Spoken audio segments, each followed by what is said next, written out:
تو اس سے بھی پتہ چلتا ہے کہ اللہ کے فضل کے لیے بھی کوشش کرنی چاہیے انسان کو.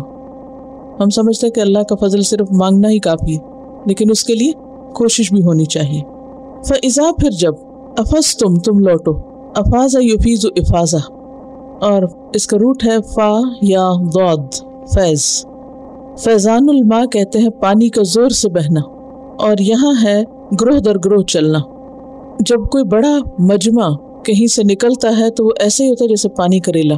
مثلا کسی اسٹیڈیم سے جب لوگ نکل رہے ہوتے ہیں تو آپ نے کبھی دیکھا ہوگا کہ ایک دم کراؤڈز کی شکل میں نکلتے ہیں، ایک ایک کوئی لائن بنا کے نہیں نکلتا.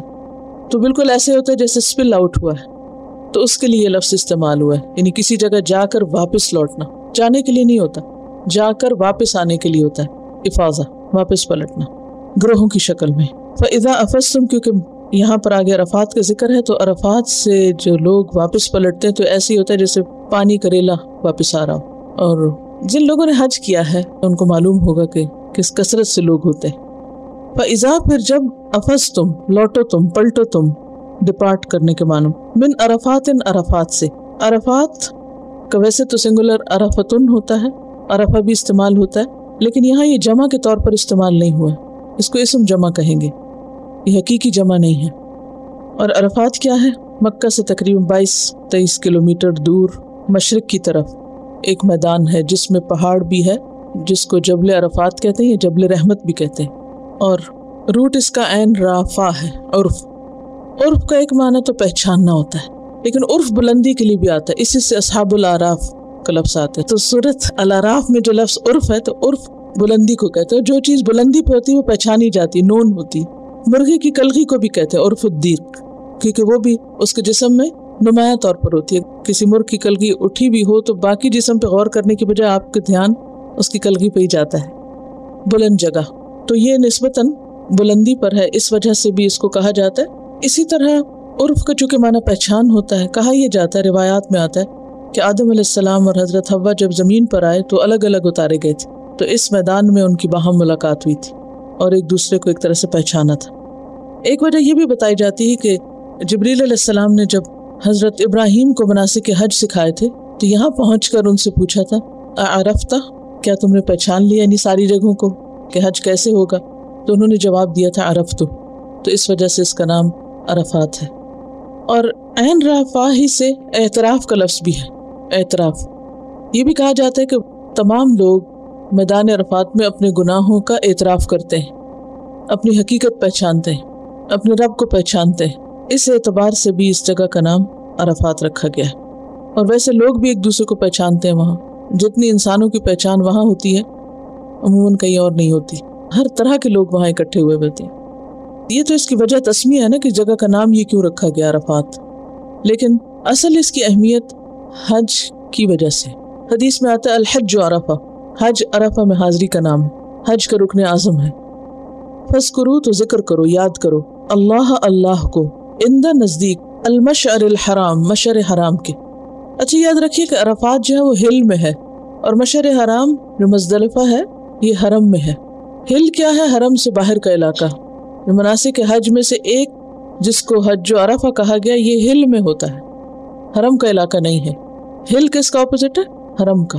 تو حرم کیا ہے؟ حدود مکہ کا وہ علاقہ جس کی خاص اہمیت ہے، جس میں نہ گھاس توڑ سکتے ہیں، نہ کسی جانور کو بھگا سکتے ہیں، نہ کسی دشمن کو مار سکتے ہیں، نہ کسی انسان کسی کو بھی اذیت نہیں دے سکتے. اس کی ایک حرمت ہے. وہاں لڑائی جھگڑا، جنگ، قتل فساد سب کچھ منع ہے. لیکن عرفات جو ہے یہ ہل میں ہے، یعنی حرم سے باہر کا علاقہ ہے. تو گویا حج حرم سے ہوتے ہوئے جا کے ہل میں ہوتا ہے، پھر واپس حرم کی طرف پلٹتے ہیں. فذکروا اللہ عند المشعر الحرام. مشعر الحرام جو ہے یہ مزدلفہ میں ہے. مشعر شین عین را سے ہے، ایک پہاڑ کا نام ہے دراصل جو مزدلفہ میں واقع ہے. اور مشعر مصدر میمی ہے. یہ میدان اس پہاڑ کی وجہ سے پہچانا جاتا ہے، اور یہ بھی مناسک حج میں سے. یہاں رات کو قیام کرنا واجب ہوتا ہے، اور یہ بھی حج کی علامات میں سے ایک علامت ہے. وَاذْكُرُوهُ اور اس کو یاد کرو. کس کو؟ اللہ کو. ریممبر ہم، کما جیسا کہ ہداکم اس نے ہدایت دی تم کو. وَإِن كُنتُم اور بے شک تھے تم. یہاں ان کا ترجمہ بے شک کیا جا رہا ہے، اور اس کی وجہ یہ ہے کہ آگے لمن کے ساتھ جو لام ہے یہ لام تاکید ہے. کیا کہا میں نے؟ لام تاکید ہے. اور یہ قاعدہ ہے جہاں کہیں کسی جملے میں ان کے بعد آگے لام آ رہا ہو تاکید کا تو ان کا ترجمہ اگر نہیں کریں گے بے شک کریں گے، یقینی کریں گے۔ وَإِن كُنتُم اور بے شک تھے تم من قبلی ہی اس سے پہلے، کس سے پہلے؟ اس ہدایت سے پہلے جو اللہ نے تم کو دی، لمن الضالین البتہ ضالین میں سے، اور ضالین جمع ہے کس کی؟ ضال کی، دلالت، دلالہ، دلالہ ہوتا ہے راستہ گم کر بیٹھنا، راہ سے بھٹک جانا، اور یہ دو وجہ سے ہوتا ہے، ایک ہوتا ہے جہالت سے اور دوسرا ہوتا ہے علم سے۔ بعض لوگ رستہ نہیں جانتے ہوتے اور بعض جان کر بھی انجان ہوتے ہیں۔ ثم پھر افیدو تم پلٹو، واپس آؤ، اور پیچھے پڑ چکے افادہ، من جہاں سے، حیث افاد الناس لوگ پلٹتے، یعنی عرفات سے۔ الناس سے مراد تمام لوگ، کس کو کہا جا رہا ہے؟ قریش کو کہا جا رہا ہے۔ واستغفر اللہ اور بخشش مانگو اللہ سے۔ استغفر یستغفر استغفار، غین فا را سے، جس میں دو چیزیں پائی جاتی ہیں، کون کون سی؟ ستر الذنب والتجاوز عنہ، ایک ہے گناہ کو ڈھانپنا اور دوسرا ہی کہ اس سے درگزر کرنا، یعنی اللہ سے یہ مانگو کہ اللہ تمہارے گناہوں کے اوپر پردہ بھی ڈال دے، ان سے درگزر کرے، سزا نہ دے ان پر۔ ان اللہ بے شک اللہ تعالیٰ غفور الرحیم، غفور فعول کے وزن پر ہے، مبالغے کا صیغہ، بہت زیادہ بخشش کرنے والا، رحیم بہت زیادہ مہربان ہے، اور پیچھے آپ پڑھ چکے ہیں بارہا رحیم کی وضاحت۔ فَإِذَا پھر جب قضیتم پورا کر چکو تم، قضا یقضی سے ہے، قاف ضاد یا اس کا روٹ ہے، قضا یقضی ہوتا ہے قطعی فیصلہ کرنا، کسی کام کو انجام تک پہنچانا۔ فَإِذَا قضیتم پھر جب تم پورے کر چکو یعنی انجام تک پہنچا چکو، مناسککم اپنے مناسک، مناسک منسک کی جمع ہے، نون سین کاف اس کا روٹ ہے، اور منسک کہتے ہیں عبادت کو۔ اصل میں نسک کا لفظ بنیادی طور پر عبادت کے لیے آتا ہے، لیکن چونکہ حج بہت سی عبادتوں کا مجموعہ ہے اور اس موقع پر یہ لفظ استعمال ہوتا ہے، اور خصوصاً جانوروں کے ذبح کرنے کے لیے، تو اس لیے پھر سیکنڈری معنی اس کا قربانی بھی کیا جاتا ہے۔ تو جب ہم کہتے ہیں ان صلاتی و نسکی، تو آپ نے دیکھا ہوگا کہ اس کا ڈائریکٹ ترجمہ کیا کیا جاتا ہے؟ میری نماز و میری قربانی، حالانکہ لفظی معنی کیا ہے نسک اور منسک کا؟ عبادت۔ فَإِذَا قَضَيْتُم مَنَاسِكَكُم پھر جب تم اپنے مناسک یعنی حج کی عبادتیں اور سارے ریچولز پورے کر چکو، فَاذْكُرُوا اللَّهَ تو ذکر کرو اللہ کا، یاد کرو اللہ کو، ریممبر اللہ، کَذِکْرِکُم جیسا کہ یاد کرنا تمہارا، آباءکم اپنے آباء و اجداد کو، آباء اب ان کی جمع ہے، اس میں باپ دادا سب شامل، او یا یہاں بل کے معنوں میں آ رہا ہے، بلکہ، ویسے تو ترجمہ یا بھی کیا جاتا ہے لیکن یا مراد چوائس نہیں دی جا رہی، مراد اس سے کیا ہے؟ بلکہ۔ اشدہ، اشدہ کیا ہے؟ اسم تفضیل، شدید تر، ذکر ذکر۔ فمن الناس تو لوگوں میں سے بعض، من جو یقولو کہتے ہیں ربنا اے ہمارے رب۔ اچھا ربنا میں اے میں نے کہاں سے لگا لیا؟ کوئی وجہ بتائے گا مجھے؟ یا تو کہیں نہیں لکھا ہوا، کوئی وجہ بتا دے مجھے، پیچھے شاید بتایا تو ہے میں نے، کیونکہ بہت دفعہ یہ آتا ہے ربنا، اردو ترجمہ جب ہم کرتے ہیں تو کیا کہتے ہیں؟ اے ہمارے رب۔ چلیے آج میں بتاتی ہوں اور آئندہ کے لیے ہمیشہ یاد رکھنا ہے، ٹھیک ہے؟ رب، با کی زبر بتا رہی ہے کہ یا محذوف ہے، ویسے ہوتا ہے ربنا، مضاف مضاف الیہ ہو تو مضاف پہ پیش ہوتی ہے، ٹھیک ہے؟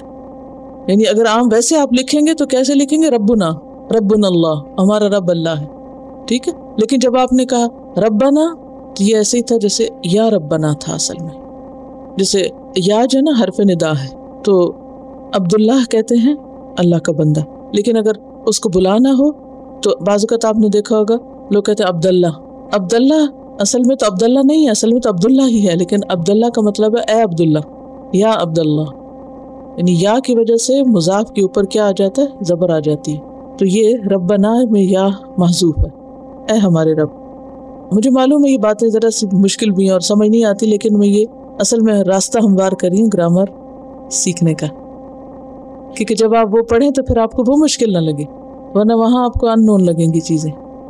آتے نہ دے ہمیں، آتا یوتی ایتا دینا، عطا کرنا، فی دنیا دنیا میں، وما لہ اور نہیں اس کے لیے، فی الآخرت آخرت میں، من خلاق کوئی حصہ، خا لام قاف اس کا روٹ ہے خلاق کا، ہر طرح کی بھلائی کا معین حصہ، بڑا حصہ، یہ پیچھے بھی گزر چکا پہلے پارے میں، وہ فضیلت جو انسان اپنے اخلاق سے حاصل کرتا ہے، اس کا تعلق انسان کے اعمال سے، وہ حصہ جو کس طرح حاصل ہوتا ہے؟ اپنے اخلاق سے، اس لیے اس کو خلاق کہا گیا ہے۔ ومنہم اور ان میں سے من یقول جو کہتا ہے ربنا اے ہمارے رب آتنا دے ہم کو فی الدنیا دنیا میں حسنتاً بھلائی نعمت یعنی کوئی بھی بھلائی وفی الآخرتی اور آخرت میں حسنتاً بھلائی اور حسنہ جو ہے یہ حا سین نون سے ہے حسن بھی اسی سے وبالوالدین احسانہ کا احسان بھی اسی روٹ سے تھا وقنا اور بچا ہم کو وقنا یہ اصل میں ہے قی بس یہ حیرت انگیز بات ہے نا اب دیکھ رہے ہیں صرف ایک حرف میں پورا حکم دیا جا رہا ہے فعل امر ہے قی بچا دیکھنے میں وقنا ایسے لگتا ہے جیسے ایک لفظ ہے حالانکہ واو الگ ہے اور قی الگ ہے اور نا الگ ہے اور بچا ہم کو عذاب النار آگ کے عذاب سے اولئک یہی لوگ لہم ان کے لیے نصیب حصہ ہے شیئر ہے نون صاد با نصب وہ حصہ جو انسان اپنی قسمت سے حاصل کرتا ہے خلاق کیا تھا وہ حصہ جو اخلاق سے حاصل کرتا ہے اور وہ اچھا حصہ ہوتا ہے اور نصیب جو ہے قسمت کا حصہ چاہے اچھا ہو یا برا دونوں کے لیے آتا ہے ہمارے ہاں تو نصیب صرف اچھے کے لیے استعمال ہوتا ہے نا کیا کہتے ہیں عموماً وہ فلاں بڑے نصیبوں والا ہے تو اس میں بھی مفہوم کیا ہوتا ہے کہ اس کی قسمت اچھی ہے یہی معنی کرتے ہیں تو نصب کا ویسے معنی ہوتا ہے گاڑنا نصب کرنا کیا ہوتا ہے گاڑنا فکس کرنا یعنی جو اس کا فکس حصہ ہے مما اس میں سے کسب جو انہوں نے کمایا کسب واللہ اور اللہ سریع جلد لینے والا ہے سرع سے سین را عین سریع سوفٹ یعنی جو کام کرنا اسے کر لے انسان اس کے لیے سرعت کا لفظ آتا ہے تو سریع وہ ہوتا ہے جو آج کا کام کل پہ نہ چھوڑے آج کا کام آج ہی کر لے سستی نہ کرے تو اللہ تعالیٰ ایک ہی دن میں حساب کر لیں گے ساری مخلوق کا ایام الدنیا کے ظہر تک فارغ ہو جائیں گے سب کے حساب سے اول سے آخر تک جتنی مخلوق ہے یہ سریع الحساب حساب وذکر اللہ اور یاد کرو اللہ کو فی میں ایام یوم کی جمع ہے ایام معدودات معدودتن کی جمع معدودات عین دال دال سے عدد گنے چنے نمبرڈ فمن تو جو کوئی تعجل جلدی کرے تعجل یتعجل عین جیم لام جلدی کرنا عجلت سے کام لینا فی یومین 2 دنوں میں یومین تسنیہ ہے فلا پس نہیں اسما کوئی گناہ علیہ اس پر یعنی جلدی کرنے میں ومن اور جو کوئی تأخر ڈیلے کرے تاخیر کرے حمزہ خا را تأخر یتأخر پیچھے رہنا فلا پس نہیں اسما کوئی گناہ علیہ اس پر لمن اتقا اس کے لیے جو تقوی اختیار کرے اتقا یتقی اتقاء واتقوا اللہ اور ڈرو اللہ سے وعلموا اور جان لو انکم بے شک تم الیہ اسی کی طرف تحشرون تم اکٹھے کیے جاؤ گے حشر حا شین را یعنی قیامت کے دن اب ہم تفسیر دیکھتے ہیں حج ارکان خمسہ میں سے ایک رکن ہے 5 بیسک پلرز آف اسلام میں سے ایک ہے سورۃ البقرہ قرآن مجید کی ایک جامع سورت ہے جس میں تمام ارکان اسلام کا ذکر ہے کچھ کا ذکر سورت کے بالکل شروع میں آگے ذالک الکتاب لا ریب فیہ ھدی للمتقین اور اس میں خاص طور پر یقیمون الصلاۃ ومما رزقناہم ینفقون اور اس سے پہلے ایمان کا بھی ذکر ہے یؤمنون بالغیب دوسرے پارے میں آپ نے پیچھے روزے کے بارے میں پڑھا کتب علیکم الصیام اور اب یہاں پر آپ حج کے بارے میں پڑھیں گے سورت کے آغاز میں ہم نے ابراہیم علیہ السلام کا واقعہ پڑھا تعمیر کعبہ کے بارے میں بھی پڑھا اور جب تعمیر کعبہ مکمل ہو گئی تو ابراہیم علیہ السلام نے ایک دعا کی تھی اسماعیل علیہ السلام کے ساتھ مل کر اور وہ کیا تھی وَأَرِنَا مَنَاسِكَنَا وَتُبْ عَلَيْنَا اور ہمیں ہمارے عبادت کے طریقے سکھا دے مناسک حج سکھا دے یعنی اس خاص کانٹیکسٹ میں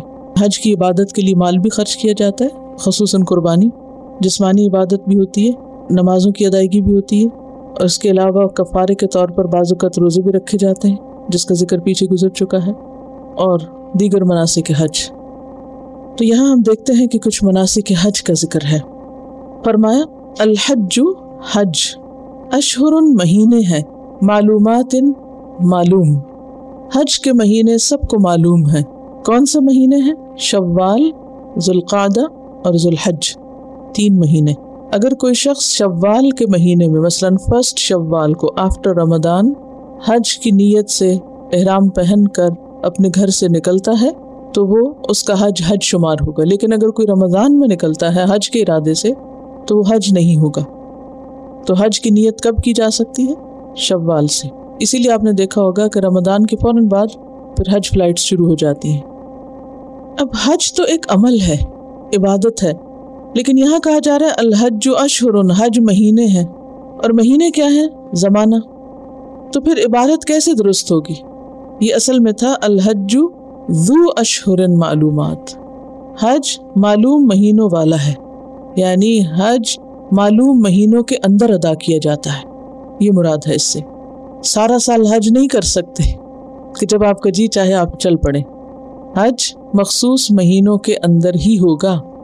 کیا ہے اصل میں؟ الحج ذو اشہر معلومات، معلوم مہینوں والا حج یہ ہے۔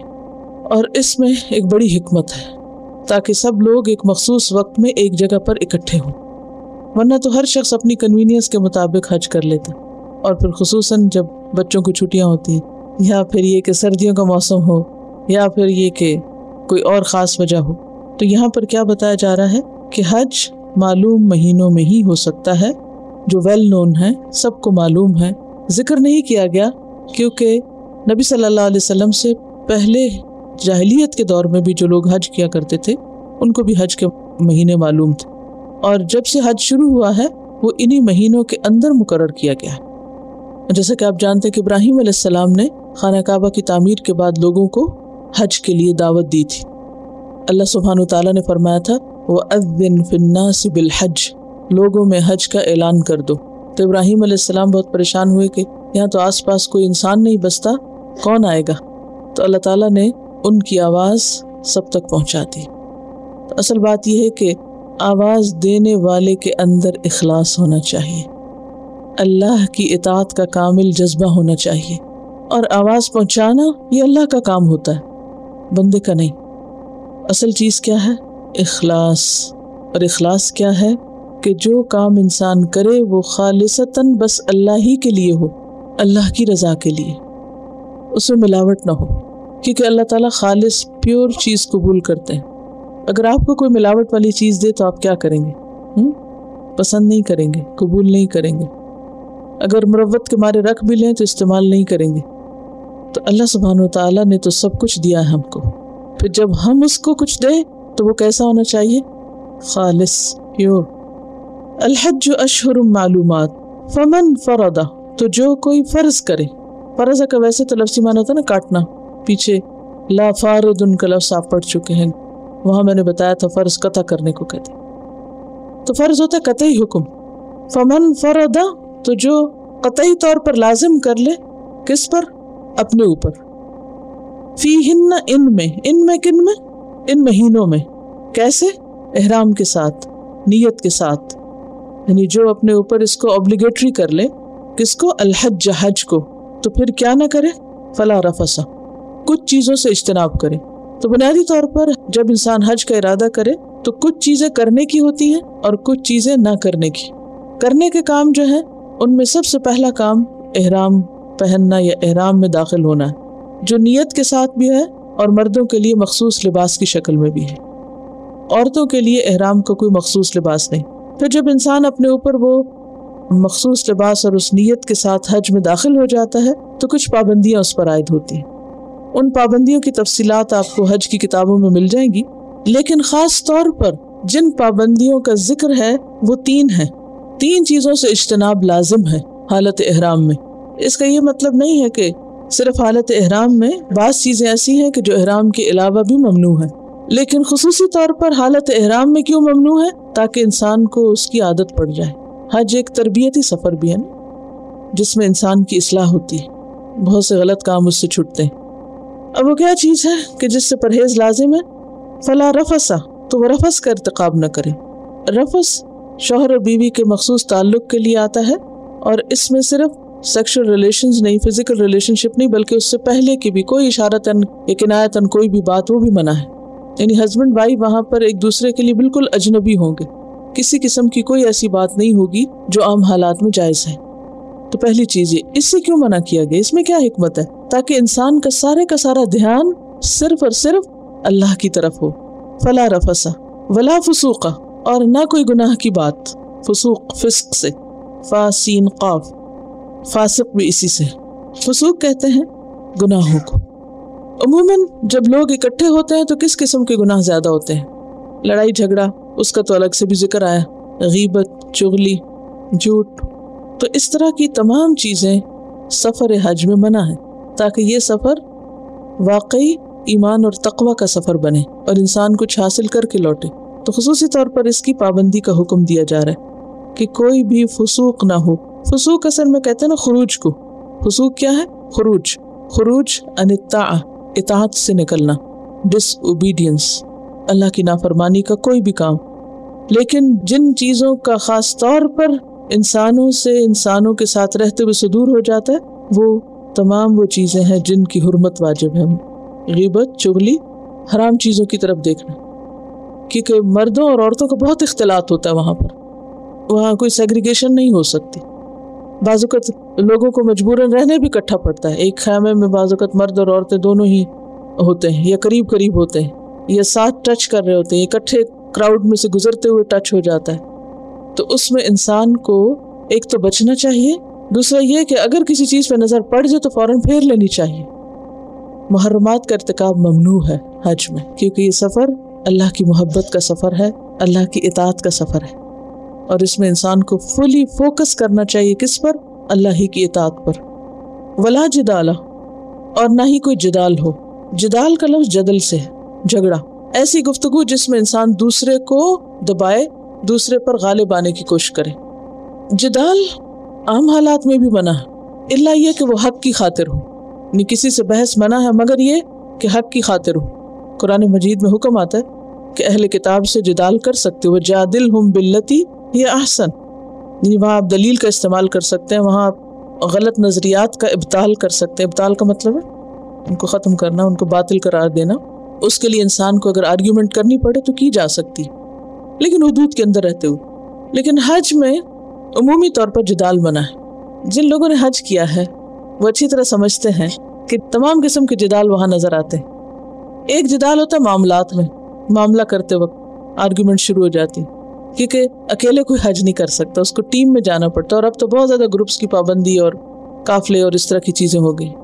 اب اس میں بعض اوقات بہت مختلف نیچر کے، مختلف بیک گراؤنڈ کے لوگ اکٹھے ہو جاتے ہیں، مختلف زبانوں کے۔ تو جدال کی بنیادی وجہ ہوتی ہے مس کمیونیکیشن۔ جب آپ کو کسی کی زبان سمجھ نہیں آ رہی تو کیا ہوگا؟ سیدھا بھی الٹا نظر آئے گا، اور اس میں پھر جھگڑے کا خطرہ زیادہ ہے۔ تو ایک تو معاملات میں جدال، اسی طرح مناسک کی ادائیگی کے طریقے میں جدال، فقہی بحثیں بہت کرتے ہیں لوگ، اور شاید ہی کو بچ کے نکلتا ہو وہاں سے، یہ ریچول ایسے نہیں ادا کرنا، ایسے کرنا، اور یہ تم ایسے کیوں کرو، باقاعدہ جھگڑنا شروع کر دیتے ہیں وہاں۔ کچھ اختلافی مسائل ہیں نا، جیسے 2 نمازوں کا اکٹھا کرنا عرفات میں، یا اسی طرح کچھ اور چیزیں بھی ہیں۔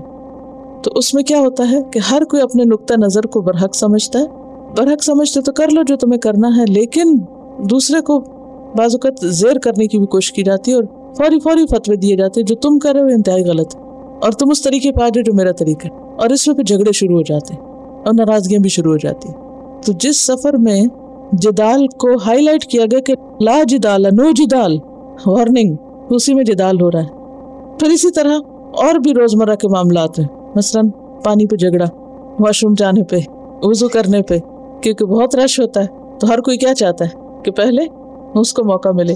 آب زمزم پہ جھگڑا، کھانا خریدنے پہ جھگڑا، حجر اسود پہ جھگڑا، سب سے بڑا جھگڑا خود اللہ کے گھر، یعنی وہاں تو باقاعدہ ایک قسم کی ہاتھا پائی بھی ہو رہی ہوتی ہے۔ وہ تو صرف زبانی جدال نہیں ہے، تو عملی جدال بھی شروع ہو جاتا ہے، لوگ باقاعدہ ایک مار کا آرائی کرتے ہیں۔ تو بہت سی جگہیں ایسی ہیں کہ جہاں پر جدال کا احتمال ہے، تو جو لوگ جدال کر چکے ہیں سو کر چکے ہیں۔ پھر اسی طرح حرم میں بیٹھے ہوئے جدال، یہ میری جگہ تھی، ہٹ جاؤ یہاں سے، نماز کے وقت خاص طور پر جدال، تو ہر طرف آپ دیکھیں گے کہ جدال ہی جدال نظر آتا ہے۔ تو جب آپ حج کے لیے آئندہ ارادہ کریں تو جدال فری حج کریں اور گھر سے نیت لے کے چلیں۔ عموماً پہلی چیز سے تو لوگ بہت ہی بچتے ہیں، دوسری کا ذرا کم خیال کرتے ہیں، اور تیسری میں تو پڑھ کے ہی رہتے ہیں۔ تو اللہ تعالیٰ نے بھی ترتیب ایسی رکھی، ولا جدال فی الحج، نو آرگیومنٹس۔ اور جہاں تک رفث کا تعلق ہے تو اس میں آپ دیکھیے کہ اگر حالت احرام میں تحلل اول سے پہلے، تحلل اول کیا ہوتا ہے کہ جب منا میں پہنچ کر حج سے واپس آ کے تو کنکریاں مار دیتے ہیں، اور ابھی طواف افاضہ نہیں کیا ہوتا تو پہلا تحلل ہو جاتا ہے۔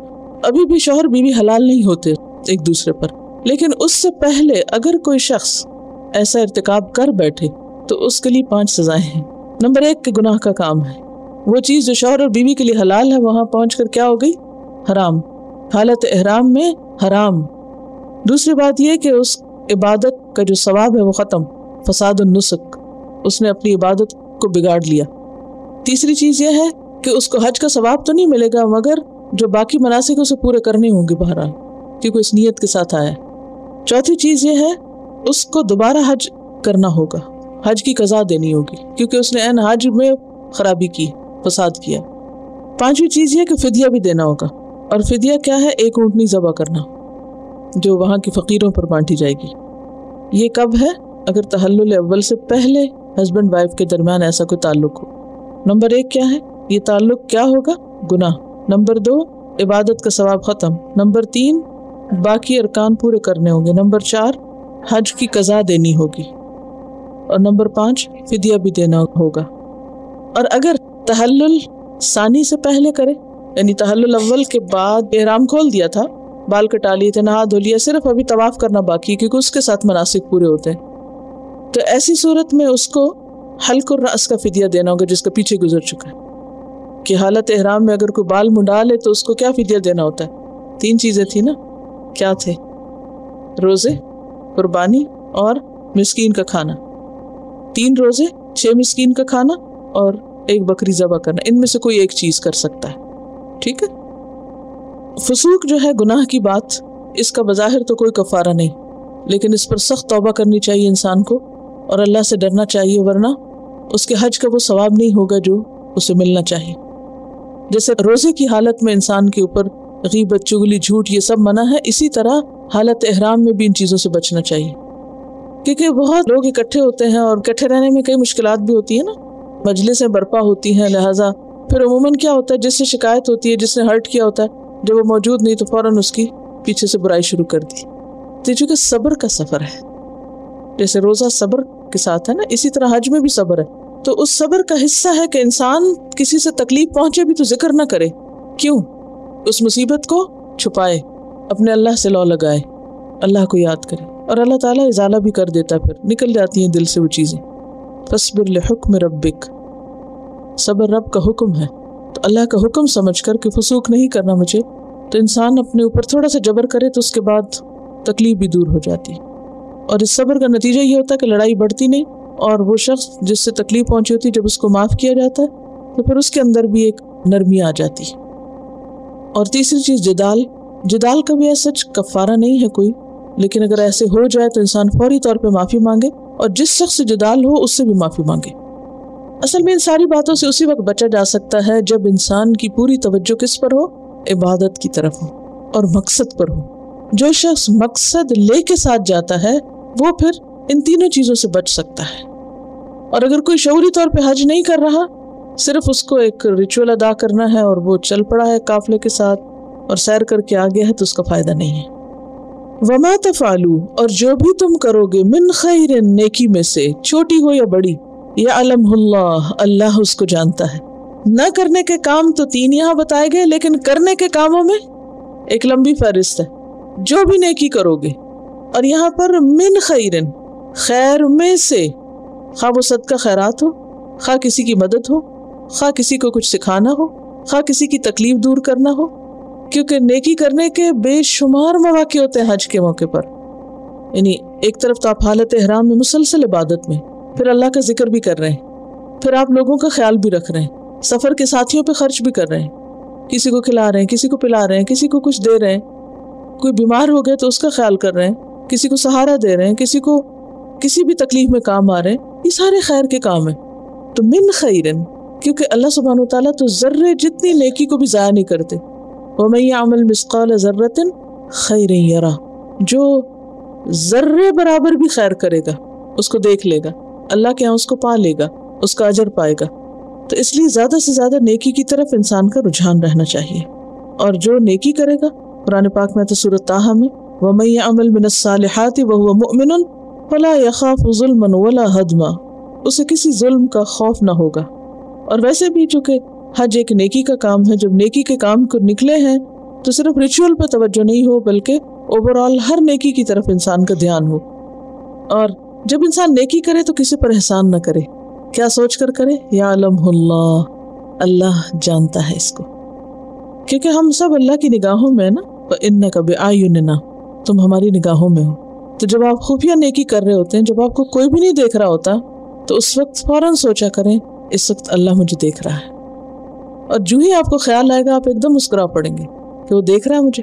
اور جب اللہ اس کو جان لے گا تو پھر اس کو اجر بھی بے پناہ دے گا، اور اس نیکی میں اخلاص بھی زیادہ ہوگا. وَمَا تَفْعَلُوا مِنْ خَيْرٍ يَعْلَمْهُ اللَّهُ وَتَزَوَّدُوا، اور زیادہ راہ لے کر نکلا کرو، خالی ہاتھ نہیں نکلو، اپنا سامان سفر ساتھ لو. عبداللہ بن عباس کی روایت میں آتا ہے کہ اہل یمن کا حال یہ تھا کہ جب وہ حج کے لیے نکلا کرتے تو کہتے کہ ہم اللہ پہ توکل کر رہے ہیں، اللہ کے مہمان ہیں، اللہ ہی کھلائے پلائے گا، اور پھر وہاں جا کر لوگوں سے مانگنا شروع کر دیتے تھے. تو اسے یہاں روکا گیا کہ نہیں، یہ توکل کے خلاف ہے کہ اپنا سامان نہ کرو، سامان ساتھ لے کے نکلو، کیونکہ حج تو ہے ہی اس کے لیے جو اسباب سفر اور سامان سفر ساتھ لے سکے یا اپنی ضروریات کو پورا کر سکے. اور اس میں کیا کیا چیزیں آتی ہیں زاد راہ میں؟ کھانا، سواری، لباس اور نفقہ. نفقہ سے مراد کیا ہے؟ چھوٹی موٹی ضروریات جو راستے میں پڑتی رہتی ہیں، کیونکہ سفر پر جب آپ ہوتے ہیں تو کچھ خرچ ان نون بھی ہوتے ہیں، ایسی ضروریات پیش آ جاتی ہیں. کبھی آپ کو دوا خریدنا ہے، کبھی آپ کو کوئی ڈرنک لینا ہے، کبھی آپ کو چائے کی طلب ہو رہی ہے. گھر میں رہ کر آپ کو بعض اوقات پیاس نہیں لگتی، لیکن آپ سفر پہ ہوتے ہیں تو ایکسٹرا ڈرنک چاہیے ہوتا ہے. وَتَزَوَّدُوا، تو اپنا ساز و سامان بندوبست لے کے، ٹیک پروویژنز، سامان لے کے نکلو، مگر اتنا بھی نہیں کہ اٹھانا مشکل. اعتدال ہی اچھا ہے، کیونکہ بعض لوگوں کا حج کی تیاری میں سارا دھیان کس پہ ہوتا ہے؟ سامان اکٹھا کرنے پر، اور وہ باقی تیاری نہیں کرتے. اللہ سبحانہ وتعالیٰ جانتے ہیں نا ہمارے حال کو، اسی لیے فرمایا فَإِنَّ خَيْرَ الزَّادِ التَّقْوَى، بہترین زاد راہ تقوی ہے. فوراً دھیان بانٹا کہ اب ادھر نہیں ادھر بھی دیکھو، تقوی ساتھ لے کے چلو، کیونکہ تقوی دل کی غذا ہے. یہ نفقہ اور کھانا پینا کیا ہے؟ جسم کی غذا ہے. اس سے تمہارے جسم کو آرام ہوگا، اور جسم کو آرام ہو تو پھر انسان کی روح کو بھی آرام ہونا چاہیے، اس کے دل کو بھی آرام ہونا چاہیے. تو دل کے آرام کے لیے کیا اچھا ہے؟ تقوی. اور تقوی کیا ہے؟